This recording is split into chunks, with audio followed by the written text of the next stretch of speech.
హరి ఓం శ్రీ గురుభ్యో నమ.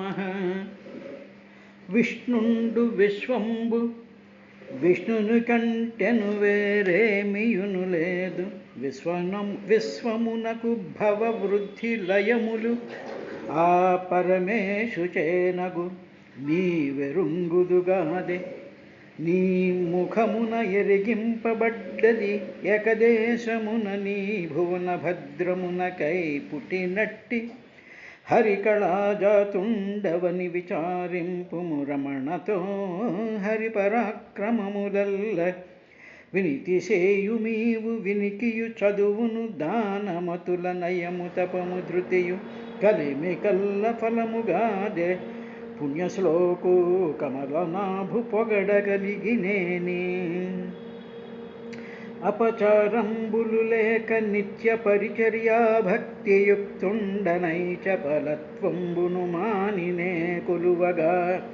సంప్రీతులై వారు నిష్కపటత్వంబున దీనవత్సలతతో కారుణ్య సంయుక్తులై ఉపదేశించిరి నాకు ఈశ్వర రహస్యాధార విజ్ఞానము. ధీరులు నిరపేక్షులు ఆత్మారాములు నైనరునులు హరిభజనము నిష్కారణము చేయుచుందురు. నారాయణుడట్టి వాడు నవ్య చరిత్ర నిగమములు వేయి చదివిన సుగమంబులుగావు ముక్తి సుభగత్వంబుల్ సుగమంబు భగవతమును నిగమంబు పఠింప ముక్తి నివసనము బుధా. పద్మలోచన కృష్ణ భక్తాభయప్రద వినుము సంసారాగ్ని వేగుచున్న జనుల సంసారంబు సంహరింపంగ నీవు దక్క అన్యులు లేరు తలచి చూడ. సాక్షాత్కరించిన సర్వేశ్వరుండవు ప్రకృతికి అవ్వలి ప్రభుడవు ఆద్యపురుషుండవగు నీవు బోధముచే మాయనణతువు నిశ్రేయసాత్మయందు మాయయందు మునిగి మనువారలకు కృపజేసి ధర్మముఖ్య చిన్నమైన శుభము చేయుదీవు. సుజనుల నవనిలో కావ పుట్టెదవు జగన్నివాస. శ్రీ గురుభ్యో నమ. విదుర పృథు చక్రవర్తి శతాశ్వమేధయాగం చేయడం అనేటువంటి విశేషంలో కొన్ని రహస్యాలు కొన్ని గుప్తంగా కథ కింద నడుస్తూ ఉన్నా దాని వెనకాల ఉండేటువంటి ఆ రహస్యాలని నీకు విడమర్చి చెప్తానులే. ఏమిటి అంటే ఇంద్రుడు అశ్వాన్ని పట్టుకెళ్ళిపోవడం ఏమిటి, తర్వాత ఇంద్రుడు ఏదో పాఖండుడి వేషం కింద కాపాలికుడి వేషం కింద అనేక రకాలైనటువంటి వేషాల కింద వేయడం ఏమిటి, పృథు చక్రవర్తి కుమారుడైనటువంటి వాడు ఆ తేజుడున్నాడే ఆయన బాణం సంధించేటప్పటికీ ఆ దేహాలను కింద వదిలేయడం ఏమిటి, అవన్నీ ఈ భూమండలం మీద పడ్డం ఏమిటి, వాటి యొక్క రహస్యం ఏమిటి అనేటువంటివి రెండూ కూడా నీకు ఈ రెండు చెప్పబోయేటువంటి వాటిలో చెప్తాను విను అంటూ మైత్రేయ మహర్షి విదురుడితో ఏవమింద్రే హరత్యశ్వం వైన్యయజ్ఞ జిఘాంసయా తద్గృహీత విసృష్టేషు పాఖండేషు మతిర్నుణా. ధర్మ ఇత్యుపధర్మేషు నగ్నరక్తపటాదిషు ప్రాయేణ సజ్జతే భ్రాంత్యా పేసలేషు చ వాగ్మిషు. ఏవం ఈ విధంగా వైన్యయజ్ఞ జిఘంసయ, వైన్య అంటే వేణుడి యొక్క పుత్రుడైనటువంటి ఆ పృథు చక్రవర్తి యొక్క యజ్ఞాన్ని జిఘంసయ యజ్ఞం చెడగొట్టాలనేటువంటి కోరికతో ఇంద్రుడు అశ్వం ఆ గుర్రాన్ని హరిస్తూ ఉన్నాడయ్యా. అలా హరిస్తూ పట్టుకెళ్ళిపోతూ ఉండేటువంటి సమయంలో తత్ గృహీత విస్మృతేష్ఠు అలా తీసుకెళ్ళిపోతూ ఉండేటువంటి సమయంలో ఆ ఇంద్రుడు ఏం చేస్తున్నాడు అంటే ఈ పృథు చక్రవర్తి కుమారుడు బాణం ఎక్కుపెట్టేటప్పటికీ దాంతో ఏం చేస్తున్నాడంటే ఉపధర్మేషు అంటే ఏమిటి? ధర్మాభాసలైనటువంటి, ధర్మం కింద ఆభాస కనిపించేటువంటి అని భాష అంటారు. భాష అంటే కనిపించుట. అంటే ఏమిటి? ఎండ మనకి సమ్మర్లో నడి రోడ్డు మీద వెళ్తున్నప్పుడు ఎండ ఏ విధంగా అయితే నీటిలాగా ఎండమావులు నీటి కింద కనిపిస్తూ ఉంటాయో అలాగా లేనిది ఉన్నట్టుగా కనిపించేటువంటి దానిని ఆభాస అంటారు. ఉపధర్మేషు ధర్మాభాస అంటే ఏమిటి? ఉపధర్మేషు ధర్మానికి చాలా దగ్గరగా ఉండేటువంటి విధంగా, అంటే నీళ్ళకి చాలా దగ్గర పోలిక కలిగేటువంటి విధంగా ఎండమావులు ఉంటాయిగా, అదేవిధంగా ఉపధర్మేషు చాలా ధర్మాన్ని, అది వాళ్ళు మాట్లాడుతుంటే ఓహో ఇది నిజమే ధర్మమేవో కాబోలు అనిపించేటువంటి ఆ ధర్మాభాస ఆభాస. అవి వాటి గుర్తులు ఎవరంటే పాఖండేషు అంటే పాపపు గుర్తులు కలవారి యందు.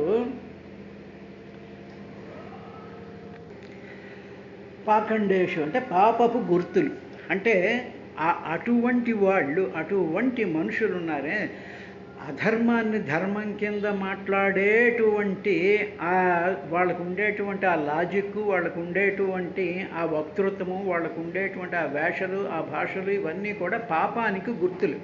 వాళ్ళు పాపానికి గుర్తులుగా వాళ్ళ మాటలు, వాళ్ళ చేష్టలు, వాళ్ళ రూపాలు అవన్నీ కూడా పాపపు గుర్తులుగా ఉండేటువంటి వాళ్ళని పాఖండేషు అంటారు. తరువాత వాళ్ళు పేసలేషు అంటే పేసలము అంటే చాలా మృదువుగా, చాలా అద్భుతంగా మాట్లాడతారు. అందులో వాళ్ళ మాటల్లో మనకి ఏ విధమైనటువంటి అపనమ్మకము కూడా కలదు. చాతుర్యం కలిగినటువంటి వాళ్ళు వాగ్మిషు అంటే వక్తలు అనమాట. అంటే ప్రవచనాలు చేస్తూ ఉంటారు చూసారా, వాళ్ళు మంచి విభూతి పట్ల అవి పెడతారు, మంచి కండువాలు కప్పుకుంటారు, పెద్ద సింహాసనాలు ఉంటాయి. వాళ్ళు ఏం చేస్తూ ఉంటారంటే వాళ్ళు ఏవో 4 శ్లోకాలు 15 ఇవి చెప్పేసేస్తూ ఆ అసలైనటువంటి ధర్మాన్ని, అట్లైనటువంటి ఆ రహస్యాలని వాళ్ళు తెలుసుకోకుండా వాళ్ళకి తోచినటువంటి విధంగా మంచి వాక్చాతుర్యంతో వాగ్మిషు వాగ్మిషు అంటే వక్తలు అనమాట. ఇక్కడ బ్రహ్మాండమైనటువంటి ప్రవచనాలు చేస్తూ ఉంటారు. తర్వాత ఇలాంటి వాళ్ళు కొంతమంది ఉంటారు. తర్వాత నగ్న రక్ష పట ఆదిషు రక్తపట ఆదిషు. నగ్నం అంటే ఏమిటి? ఒంటి మీద ఏమీ బట్టలు లేదు చూసారా, మన కుంభమేళాల్లోనూ వాటిల్లోనూ వస్తూ ఉంటారు. ఒంటి మీద బట్ట ఉండదు, విభూతి రాసేసుకుంటారు, చేతిలో సుగలం జటలు భయంకరంగా కనిపిస్తూ గెంతుతూ ఉండేటువంటి నగ్న రక్తపటల ఎర్రనైనటువంటి బట్టలు కట్టుకుంటూ ఉంటారు, ఎర్రనైనటువంటి వస్త్రాలు ధరిస్తూ ఉంటారు. అందులో ఒక్కొక్కడు ఒక్కొక్క రకమైనటువంటిది, ఏదో పింక్ కలర్ ఒకడు, ఎర్ర కలర్ ఒకడు, నల్ల కలర్ ఒకడు, ఇలాగా రకరకాలైనటువంటి ఆ డ్రెస్సులు ధరిస్తూ ఉంటారు. ధరించేసేసి వాళ్ళు ఏం చేస్తూ ఉంటారంటే గట్టిగా మంత్రాలు చదువుతుంటారు, పాటలు చదువుతుంటారు, భజనలు చేస్తూ ఉంటారు, ఊగిపోతూ ఉంటారు, ఏదో నానా రకాలైనటువంటి చేష్టలు చేస్తూ ఉంటారు వాళ్ళు. అందులో వాళ్ళ ఎక్కడా కూడా వాళ్ళకి ఆ భగవంతుడి యొక్క అనుభవం కానీ, భగవత్ సంబంధమైనటువంటి ఆ ప్రశాంతత కానీ ఏది వాళ్ళల్లో ఉండదు. ఊరికినే వేషాలు, కేకలు, బొబ్బలు, రకరకాలైనటువంటి పూజలు, భయంకరంగా ఉండేటువంటి స్థితులతో వీళ్ళని కూడా పాపానికి గుర్తులు వీళ్ళు. ఇది భాగవతంలో మైత్రేయ మహర్షి విదురుడికి చెప్తున్నటువంటి విశేషం కింద గమనించాలి. ఇది పరమ సత్యమైనటువంటిది, మనం చూస్తూ ఉండేటువంటిదే. ఇటువంటి వాళ్ళు ఏం చేస్తారు? గుణం సరే వాళ్ళ మానాన్ని వాడి ఎర్రబట్టలు కట్టుకుంటే ఏంటంటే, నగ్నంగా ఉంటే ఏమిటంటే మనకెందుకండి అని మనం మామూలుగా ఉన్నాం అనుకోండి. వాళ్ళు అలా ఉండరట. వాళ్ళు ఏం చేస్తారంటే నృణాం మతి, నృణాం అంటే మానవులకి, మతి మానవుల యొక్క బుద్ధిని,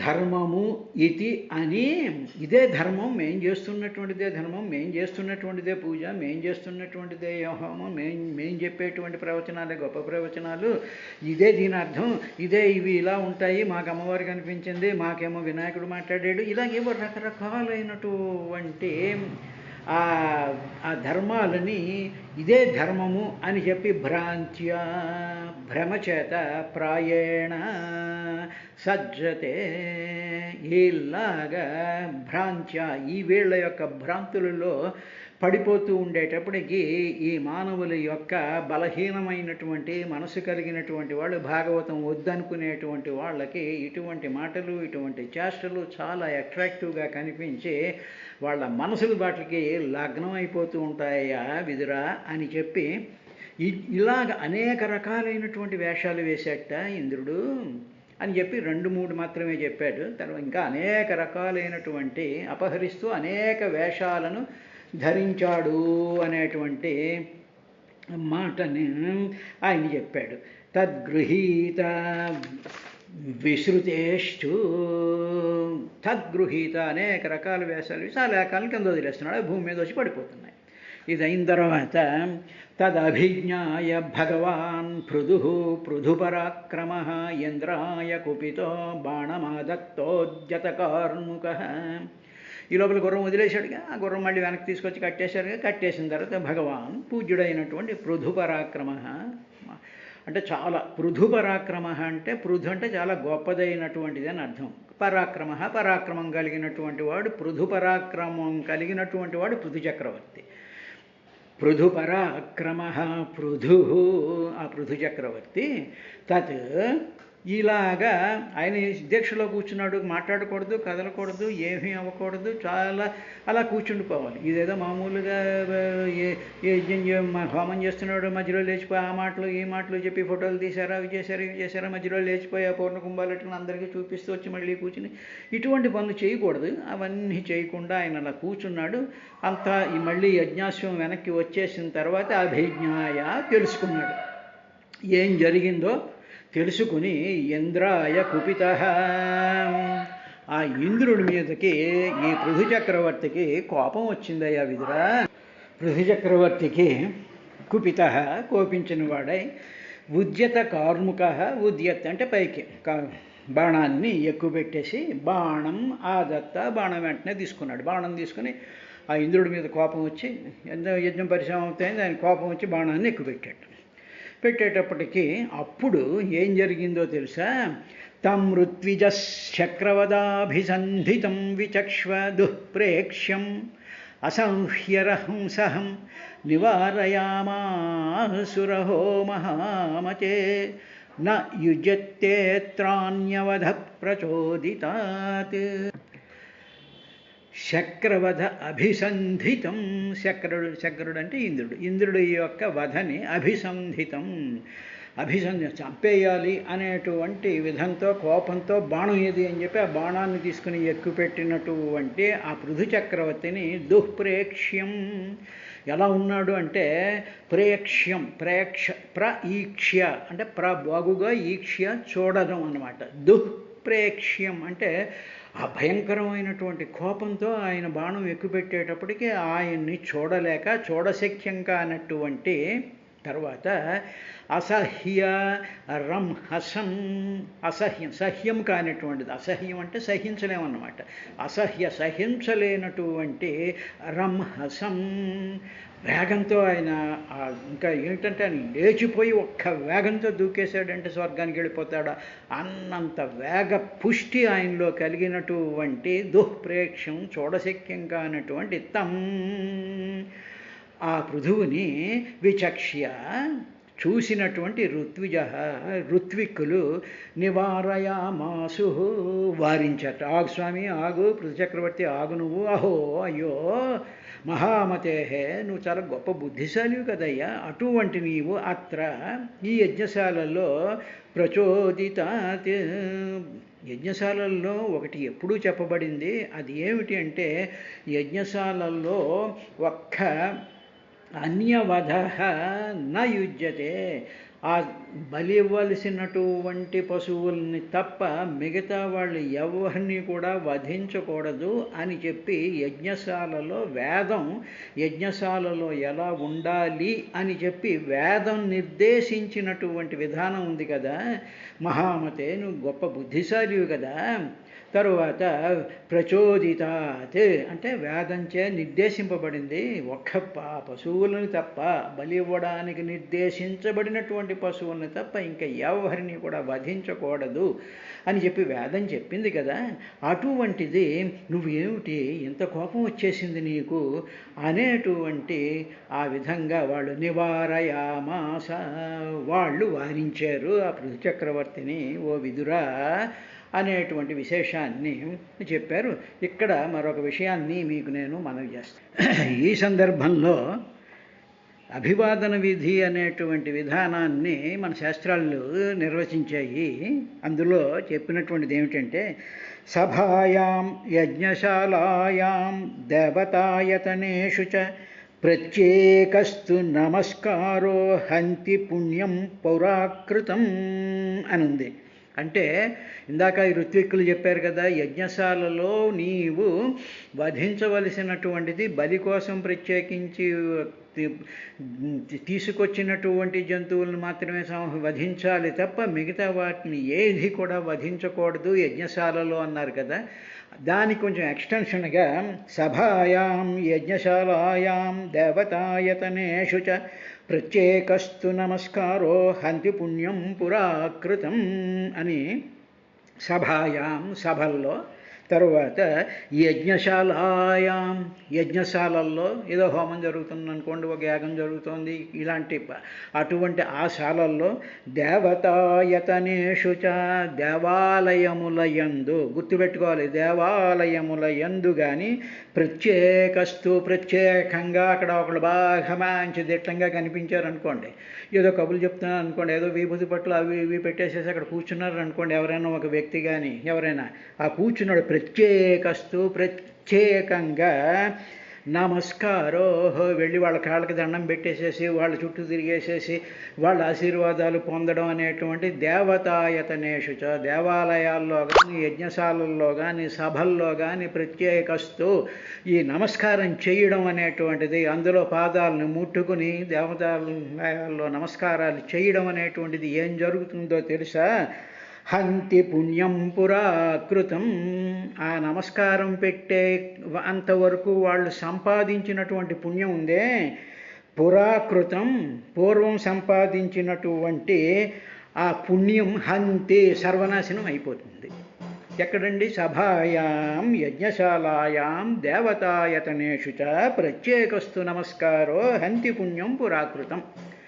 కాబట్టి మేమేమో మేము చేస్తామండి, మాకు పుణ్యం పోయినా పర్వాలేదు, మాకు ఆ ప్రత్యేకంగా ఉండేటువంటి వాళ్ళే మాకు గురువులు, వాళ్ళే మాకు ఇది అని సామాన్యమైనటువంటి కుళ్ళు కుశుద్ధాలతో ఉండేటువంటి మానవులకి నమస్కారాలు పెట్టడం హంతి పుణ్యం పురాకృతం అని అభివాదన విధిలో ఏదైతే చెప్పబడిందో అదే విషయాన్ని సాక్షాత్తు పృథు చక్రవర్తికి వాళ్ళు నివారయామాస.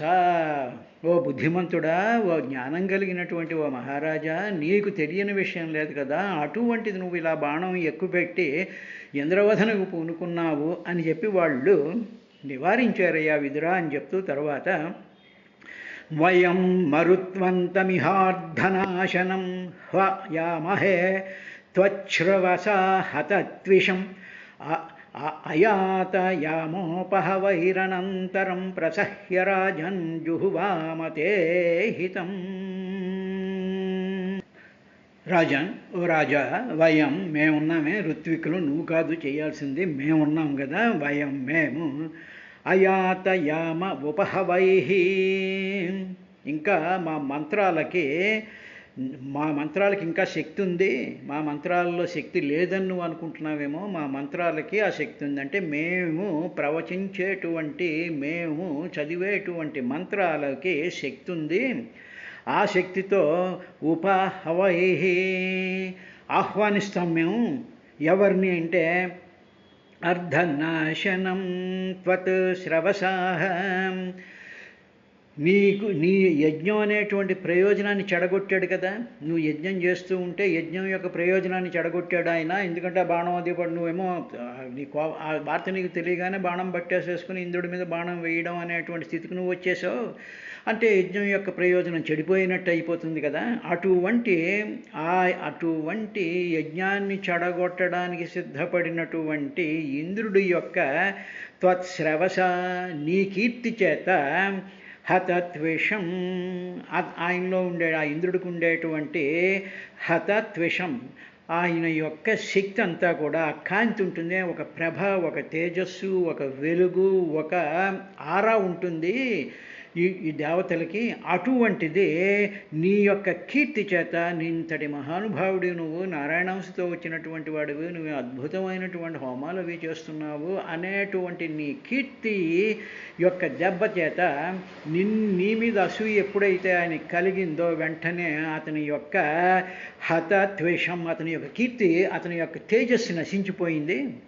అటువంటి అంటే ఏమిటన్నమాట, నీ యజ్ఞాన్ని చెడగొట్టాలి అనేటువంటి సంకల్పం కలగడం వల్ల, తరువాత ఇతను చేయడం ఏమిటి అనేటువంటి అసూయ వల్ల, తరువాత యజ్ఞాన్ని అపహరించుకుంటూ వెళ్ళిపోవడం వల్ల, తరువాత ఒక్కొక్క రూపాన్ని కూడా కింద వదిలేసేసి భూమండలంలోకి ఇవన్నీ తీసుకొచ్చి పెట్టేయడం అనేటువంటి ఈ పనుల వల్ల హతద్వేషం అతని యొక్క ఆ కాంతి తగ్గిపోయింది. నీకు అహితం, నీకు హితం కానటువంటి మరుత్వంతుడు అంటే ఇంద్రుడిక ఇహ ఇచటకు హవామహే మేము ఇంద్రుడిని యజ్ఞంలోకి ఆహ్వానిస్తాం మేము. చేసిన తర్వాత ఏం చేస్తామంటే ఇంద్రుడిని మంత్రాలతో పిలుస్తాం, రామని ఇంద్రుడు వచ్చేస్తాడు. ఇంకా మేము మంత్రాలతో కానీ ఆహ్వానించేటప్పటికి ఇంకా తనని తాను రక్షించుకోలేడు, వచ్చి పడిపోవలసిందే దీంట్లోకి. అలా వచ్చినప్పుడు ఏం చేస్తామంటే అనంతరం పిలుస్తాం, పిలవగానే వస్తాడు కదా. వచ్చినప్పుడు ప్రసహ్య జుహవామ ఈ అగ్నిలో హోమం చేసి పారేస్తాం. నువ్వు చంపాల్సిన పని లేదు, మా మంత్రాలకు ఆ శక్తి ఉంది. ఆ ఇంద్రుణ్ణి ఈ యజ్ఞకుండంలోనే ప్రసహ్య చాలా బలాత్కారంగా జుహోవామ హోమం చేసేస్తాం, ఇంద్రుణ్ణే హోమం చేసి పారేస్తాం మేము. అంతకుముందు మేము పిలుస్తాము అని చెప్పి ఈ ఋత్విక్కులు పృథు చక్రవర్తితో చెప్పారయ్యా అని. ఏం చేశారంటే ఇత్యామంత్య క్రతుపతిం విదురా అస్య అత్విజో ఋషా సృగ్ధస్తాన్ జుహ్వతో అభ్యేత్య స్వయంభూ ప్రచషేధతః. విదుర ఇది ఈ విధంగా క్రతుపతిం యజ్ఞానికి యజమాని అయినటువంటి, ఇక్కడ అధిపతి అంటే యజమాని, ఆ చేయిస్తుండేటువంటి పృథు చక్రవర్తిని ఆ మంత్రిగా ఒప్పించారు. ఇలాగ మేము చేస్తామయ్యా, నువ్వు చంపాల్సిన పని లేదు, మేమే ఇంద్రుని ఆహ్వానించి యజ్ఞకొండంలో హోమం చేసి పారేస్తాం అని చెప్పేటప్పటికీ పృథు చక్రవర్తి ఆ పృథు చక్రవర్తి ఒప్పుకున్నాడు. అప్పుడు ఏం చేశారు, వెంటనే ఋషాః కోపంతో జుహ్వతః హోమం చేస్తూ ఉండేటువంటి ఆ చేయనట్టు హస్తాన్ శృక్కులు, ఆ శృవ్వు అని రెండు ఉంటాయి కదా, అందులో ఆ శృక్కులను చేతిలో పట్టుకుని ఆస్య ఈ పృథువు యొక్క ఈ ఋత్విక్కులు రెడీ అయిపోయి దాంట్లో హోమంలోకి ఇంకా ఆ మంత్రాన్ని పఠించేసి ఇంద్రుడిని ఆహ్వానించేసి ఇంద్రుడిని కిందకి లాక్కొచ్చేసేసేటువంటి దానికి మంత్రాల కోసం అని చెప్పి వాళ్ళ ఆజ్యం అంతా కూడా ఆ శృవాలతో చేసి రెడీగా హోమం చేయడానికి సిద్ధంగా ఉండేటువంటి సమయంలో స్వయంభూ అభ్యేత్య ప్రచషేధత. వెంటనే చతుర్ముఖ బ్రహ్మగారు దిగిపోయి కిందకు వచ్చి ప్రత్యషేధత, ఆగండి, డోంట్ డూ లైక్ దాట్ అని చెప్పేసేసి ఆయన నివారించాడు. ఇక్కడ పృథు చక్రవర్తికి కోపం వచ్చింది. అలాగా యజ్ఞాన్ని భంగం చేయడానికి పలుమార్లు వచ్చి యజ్ఞ భంగం చేసినటువంటి ఇంద్రుడి మీద ఈ ఋత్వికులకి కోపం వచ్చింది. కోపం వచ్చి ఆ కోపంతో ఆ యజ్ఞశాలల్లో ఈ రకమైనటువంటి ఒక కోప సంబంధమైనటువంటి వాతావరణము, ఒక టెన్షను, ఒక ఇది తయారైపోయింది. అదేవిధంగా మనం కూడా చూస్తూ ఉంటాం, చూసారు, ప్రశాంతంగా జరగాల్సినటువంటి హోమాలు కానీ పూజలు కానీ తర్వాత ఏదైనా స్తోత్రాలు కానీ ఇవన్నీ జరుగుతూ ఉండేటప్పుడు కొంతమంది ఏం చేస్తుంటారంటే ఆ పని చేయి ఈ పని చేయి అటెళ్ళు ఈటెళ్ళు అంటూ ఉంటారు. వాళ్ళని పిలుస్తారు వీళ్ళని పిలుస్తారు, మధ్యలో ఏవో సలహాలు చెప్తూ ఉంటారు. మళ్ళీ మధ్యలోనేమో ఫోటోలను వాళ్ళని పిలిచి ఆ ఫోటోలు తీయండి అంటూ ఉంటారు. ఇలాగా వాతావరణం అంతా కూడా కలుషితం చేసేస్తూ ఉంటారు. తర్వాత లేటుగా వచ్చేవాళ్ళు లేటుగా వచ్చేసేసి అందరినీ దాటుకుంటూ వచ్చి యజ్ఞకుండం దగ్గర ఏవో పడేస్తూ ఉంటారు. ఇలాగ నానా గందరగోళం చేసేటువంటి పరిస్థితి ఇప్పుడు మనం చూస్తున్నాగా. అదేవిధంగా అక్కడ కూడా ఆ కోప వాతావరణం ఒకటి తయారైపోయింది. అప్పుడు బ్రహ్మగారు ప్రత్యషేధత వచ్చేసేసి ఆ ఋత్విక్కుల్ని వాళ్ళని ఆపేసి ఏం చెప్పాడంటే బ్రహ్మగారు, నవధ్యో భవతామింద్రో యజ్ఞో భగవత్తను యం జిఘాంసధ యజ్ఞేన యస్యేష్టాస్తనవస్సురాః. భవతాం మీకు ఇంద్రుడు వధ్య వధించదగినవాడు నా కాదు, ఇంద్రుడిని వధించదగినవాడు కాదు ఇంద్రుడు మీరు. ఎందుకంటే ఆ ఇంద్రుని సంహరిద్దామని మీరు అనుకుంటున్నారు. మీకు తగదది. ఇంద్రుడికి యజ్ఞుడు అని పేరు కూడా ఉంది. కాబట్టి ఆ ఇంద్రుడి యొక్క శరీరం భగవంతుడి యొక్క శరీరమే.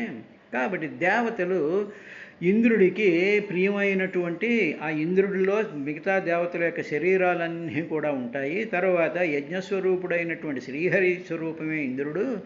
కాబట్టి అటువంటి ఇంద్రుడిని మీరు సంహరించకూడదు అనేటువంటి విశేషాన్ని చెప్పి బ్రహ్మగారు ఆ మంత్రాలని అక్కడ ఆపేరయ్యా విదురా అన్నాడు. రేపటి కార్యక్రమంలో ఇంకా ఏం జరిగింది అనేటువంటి విశేషాన్ని చూద్దాం.